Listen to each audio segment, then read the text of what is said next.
Hello student, this is Prathamesh and I welcome you all to the तोशिब tutorial. आज के इस वीडियो में हम लोग इंट्रोड्यूस करने जा रहे हैं न्यू सब्जेक्ट जो कि ऑलरेडी अपने एप्लीकेशन पे अवेलेबल है। तो बहुत सारे कंप्यूटर इंजीनियरिंग स्टूडेंट जो डिग्री में है उनका डिमांड था कंप्यूटर आर्किटेक्चर एंड ऑर्गेनाइजेशन। इस सब्जेक्ट के बारे में हमको अंडरस्टैंड करना है और ये सब्जेक्ट हमको पढ़ना है। तो इस वीडियो में हम लोग डिटेल में डिस्कस करेंगे कि what is this computer architecture and organisation, इसका सिलेबस क्या है, मॉड्यूल वाइज क्या इंपॉर्टेंट होता है एंड 100% जो कोर्स कंटेंट है वो कहाँ पे मिलेंगे। तो लेट्स गेट स्टार्टेड। यहाँ पे जो हमने लिखा है सब्जेक्ट वो है computer organisation and architecture. Subject है सेमेस्टर 3 को। ओके, यहाँ पे मेंशन कर देता हूँ, subject is for your semester 3 and this semester 3 is of Mumbai university. इस सब्जेक्ट के बारे में जो बात कर रहे हैं हम लोग, ये Mumbai university semester 3 branch computer engineering. Okay, most of the students already पढ़ रहे हैं। फाइन, जो मेरे डायरेक्ट सेकेंड ईयर के स्टूडेंट्स हैं वो अभी कॉलेज ज्वाइन करेंगे। ये सब स्टूडेंट्स को ये सब्जेक्ट बहुत डिफिकल्ट जाता है। ओके, क्यों डिफिकल्ट जाता है इसके बारे में जरा डिटेल में बात करेंगे। फाइन, तो सब्जेक्ट कहाँ पे अंडरस्टैंड करने के लिए मिलेगा? आपको करना क्या है, हमेशा की तरह आपके फोन में एक एप्लीकेशन हमेशा होना चाहिए। टिल आपका डिप्लोमा डिग्री या फिर जब तक आप टेक्निकल एजुकेशन में हो, आपके मोबाइल फोन में टोशिप ट्यूटोरियल का एप्लीकेशन होना चाहिए। फाइन, एप्लीकेशन में आपको करना क्या है, प्ले स्टोर पे या फिर जो भी आप फोन यूज करोगे वहां से आपको एप्लीकेशन डाउनलोड करना है। फ्री एप्लीकेशन है एंड एप्लीकेशन डाउनलोड करने के बाद computer architecture and organisation. Okay, इस कोर्स को मैं सर्च करूंगा। ओके, इधर ऑर्गेनाइजेशन आर्किटेक्चर या CAON COA दोनों नाम है इसके। ओके, यहाँ पे आपको दो कोर्स दिख रहे हैं। एक जो कोर्स है ये ओल्ड सिलेबस के हिसाब से है and this is as per NEP। Okay, जो अपना न्यू पॉलिसी है उसके हिसाब से ये कोर्स डिजाइन एंड डेवलप्ड है। Fine, now what you are suppose to do, देखो आपको सबसे पहले कंटेंट में जाना है। जो भी आपका फोन है उसमें कंटेंट में जाओ। फर्स्ट जो फोल्डर होगा वो आपका सिलेबस होगा। Okay, and syllabus is always open to all.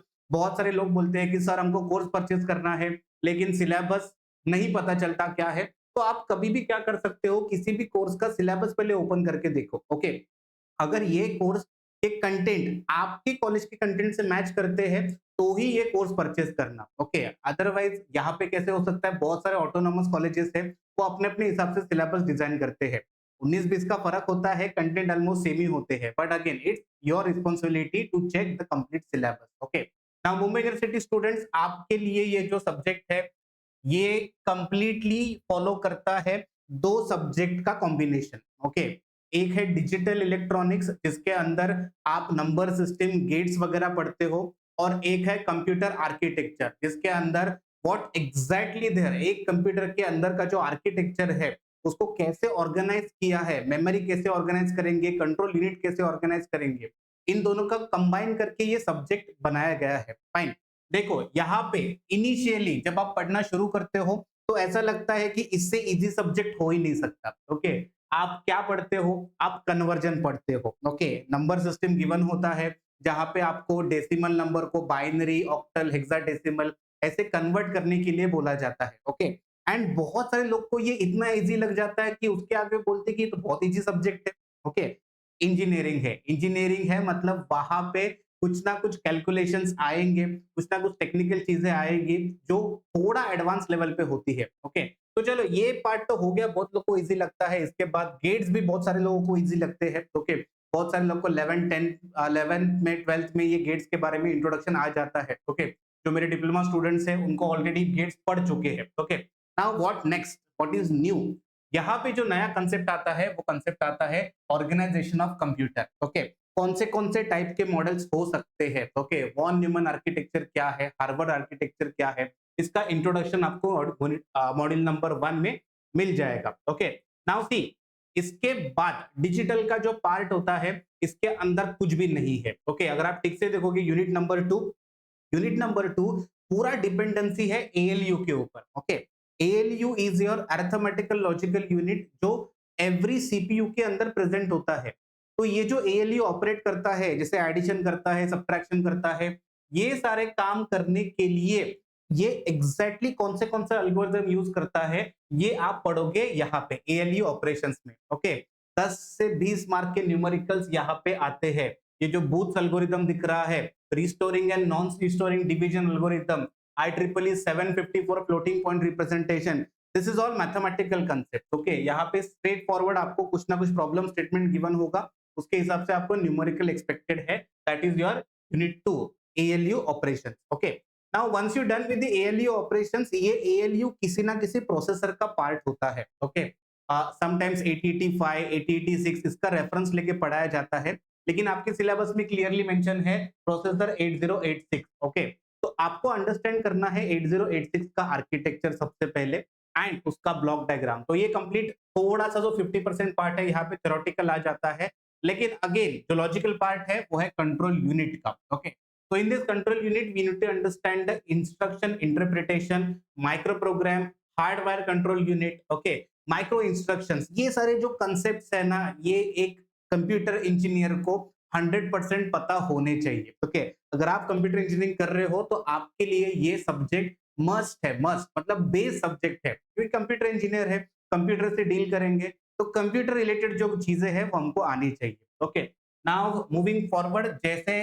Unit number 4 आता है, देखो ये हो गया एक कंप्यूटर के सीपीयू की बात। सीपीयू के अंदर हम लोग डेटा इनपुट एंड आउटपुट करते हैं। डेटा इनपुट एंड आउटपुट करते वक्त मेरे लिए इंपॉर्टेंट होता है स्टोरेज। स्टोरेज मतलब मेमोरी। तो मेमोरी रिलेटेड ये पूरा मॉड्यूल नंबर 4 है, जहां पे आपको पूरा सिखाया जाएगा कि टाइप्स ऑफ रैम क्या होते हैं, रोम क्या होते हैं, कैश मेमोरी क्या होता है, L1 L2 L3 mapping technique क्या होते हैं, इंटरलीव्ड एंड एसोसिएटिव मेमोरी, ये सारी डिटेल चीजें यहाँ पे आप अंडरस्टैंड करेंगे मेमोरी सिस्टम ऑर्गेनाइजेशन में। ये तो बहुत इंटरेस्टिंग यूनिट है, बहुत मजा आएगा आपको पढ़ने के लिए इसको। ओके, नाउ आफ्टर दैट, जैसे देखो आपने सीपीयू पढ़ लिया, आपने मेमोरी पढ़ लिया, तो आपके लिए इंपॉर्टेंट होता है IO devices, input and output devices, जिसके थ्रू मैं डेटा इनपुट एंड आउटपुट कर सकता हूँ। ओके, तो आईओ डिवाइसेस में आपके लिए बस आर्बिट्रेशन का टेक्निक ये बहुत इंपॉर्टेंट है अंडरस्टैंड करना, और उसके बाद आपको programmed IO, interrupt driven IO and DMA, ये ऐसे कंसेप्ट है, ये थोड़े टेक्निकल कंसेप्ट है। ओके, इसको आप प्रॉपर एग्जांपल के साथ ही समझोगे तो अंडरस्टैंड होंगे। Okay, and finally you have a parallel processing. देखो 8086 तो है,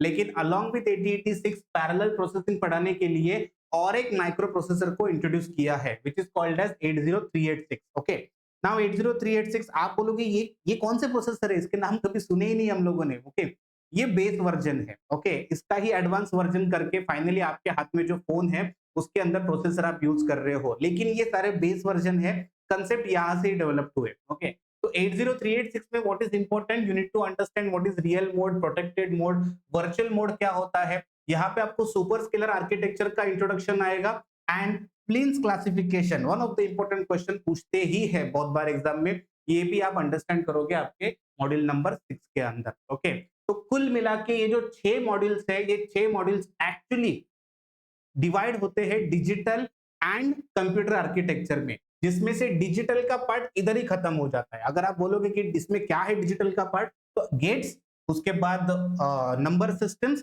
इधर ही डिजिटल खत्म हो गया। ओके, उसके बाद कंप्लीटली ये जो ऐसा टॉपिक है जो माइक्रो प्रोसेसर, कंप्यूटर आर्किटेक्चर, इन सारे सब्जेक्ट्स को कंबाइन करके बनाया गया है एडवांस लेवल पे। ओके, तो ये सब्जेक्ट जैसे मैंने बोला, ये कंप्लीट कोर्स जो है ये आपका अवेलेबल है अपने तोशिब ट्यूटोरियल एप्लीकेशन पे। Fine, whenever you feel difficult to understand, कब बहुत लोग बोलते हैं कि सारे वीडियोस यूट्यूब पे मिलते ही है, कंसेप्ट होते ही है। देखो, ऐसा चैनल्स बहुत कम है जहां पे आपको सिलेबस रिलेटेड कंटेंट्स मिलेंगे। ओके, आपका सिलेबस आपके सामने है, आपके सिलेबस में जो दिया है वो सारे कंटेंट आपको यहाँ पे मॉड्यूल वाइज अरेंज करके मिलेंगे। Okay, module 1, module 2, module 3, module 4, module 5 and module 6। Okay, so every module consists of the lecture series which is required for your understanding the subject of computer architecture. I hope आपको समझ में आ रहा है कि ये subject का importance क्या है, ये सब्जेक्ट हमको क्यों पढ़ना है। ओके, मेरे कंप्यूटर इंजीनियरिंग के स्टूडेंट्स, मैं आपको इतना ही बोलूंगा लास्ट में। ओके, ये ऐसा सब्जेक्ट है जो एबीसी है कंप्यूटर इंजीनियरिंग का। ओके, मतलब बहुत सारे लोग बोलते हैं कि आप कंप्यूटर इंजीनियरिंग हो, लेकिन आपको कंप्यूटर के बारे में कितना पता है। तो कितना पता है और उसके अंदर का आर्किटेक्चर क्या होता है, ये सब्जेक्ट आपको सिखाएगा। ओके, इवन दो प्रोग्रामिंग वगैरह ये एडवांस पार्ट हो गया, लेकिन बेस में जो स्ट्रक्चर है कंप्यूटर का, उसका अंडरस्टैंडिंग जो है आपको इस सब्जेक्ट के अंदर ही मिलेगा। ओके, तो आई होप आपको अंडरस्टैंड हो चुका है इस सब्जेक्ट के अंदर क्या है, क्या पढ़ना है। Okay, do enrol for this course. अगर आप चाहते हैं कि अच्छा क्वालिटी एजुकेशन आपकी तरफ पहुंचे, तो ये कोर्स अवेलेबल है, आप एनरोल करके इसके अंदर पढ़ना शुरू कर सकते हो। ओके, तो वापस मिलेंगे किसी नए लेक्चर में किसी नए सब्जेक्ट के इंट्रोडक्शन के साथ। Till then keep learning, keep practicing. Thank you.